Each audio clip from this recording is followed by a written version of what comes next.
Flanagan opens this chapter with the claim that Tasmanian waters have always been too warm to grow Atlantic salmon, and with warming ocean waters due to climate change, things will only get worse. He says that salmon suffer severe thermal stress above 17 degrees. From this shot from my video on fish physiology and stress, you can see that the optimum temperature for salmon growth is 16.5 degrees. This has been backed by Tasmanian-based scientific research out of IMAS.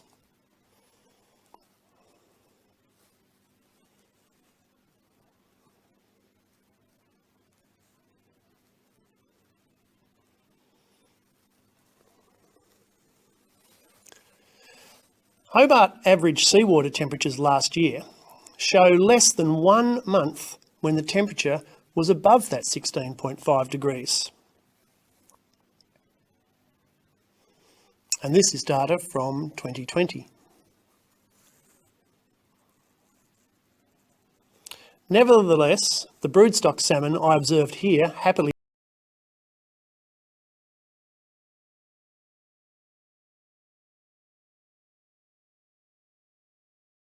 is not lethal. Every salmon ever farmed in Tasmania is descended from the fish from the Gaydon hatchery. Good genes, eh? And to future-proof that, CSIRO and other partners are engaged in selective breeding program to increase tolerance to warmer water.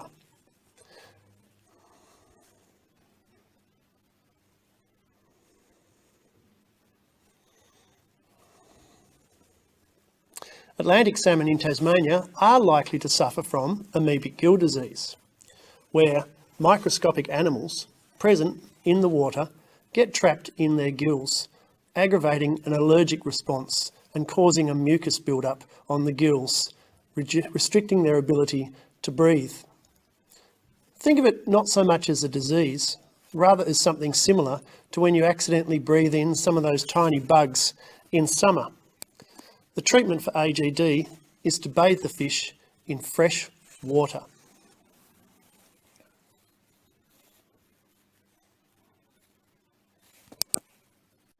Flanagan calls this bathing for fish for AGD as flushing them in a soup of fresh water. I bet he's got that on tap. I have, at my house.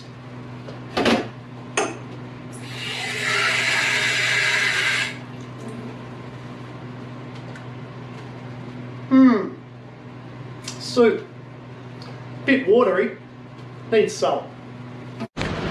Flanagan says after bathing the fish in that soup of fresh water, quote, "The polluted fresh water is dumped into the marine environment used as commercial and recreational fisheries, and that the effects of dumping massive and growing amounts of polluted fresh water remain unknown, unmeasured and unreported." Firstly, polluted with what? The amoeba which were in the seawater already? Do you know how much freshwater surface runoff there is in Tasmania each year? Taswater estimates it to be 33,312,000 megalitres, or 33.3 billion tonnes. So how much fresh water does the salmon industry use for bathing? Flanagan says this is 1.96 million tonnes. He always compares salmon farm waste to human sewage.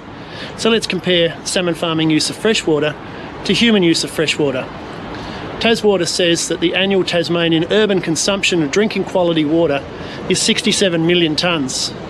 Salmon farming uses a mere 2.8% of that. Mindful of their use of freshwater, salmon companies have begun to utilise desalination techniques, extracting freshwater from seawater. Richard asks, quote, "Where and how is the highly concentrated toxic saline released?" Well, let's examine that. Desalination plants generally extract 20% of the seawater as freshwater. So from this 1 litre, you'd extract 200 mils of freshwater and you'd be left with 800 mils of toxic saline. But how much salt is that? In each litre of seawater, there's 35 grams of salt.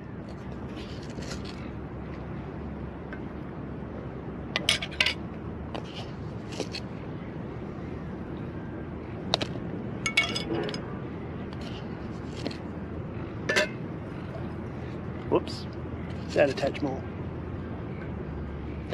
35 grams.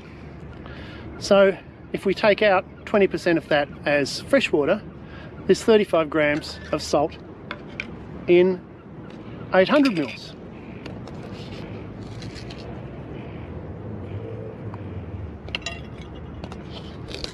Bit windy.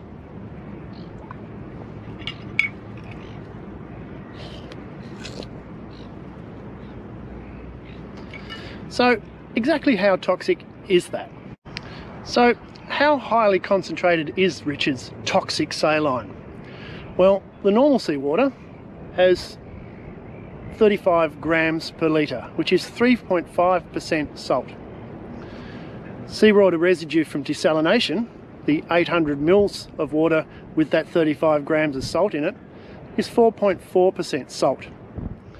The Dead Sea is 28% salt. That sea is dead. There's no risk to ours. And how little even is the risk? Well, Melbourne Water's Victorian desalination plant extracts 150 million tonnes of fresh water from the salt water of Western Port every year, therefore returning 750 million tonnes of Flanagan's toxic saline back into the ocean. It's not toxic, it has no detrimental effect, and in Tasmania, that 33 billion tonnes of freshwater runoff will most likely water it down. Don't you think?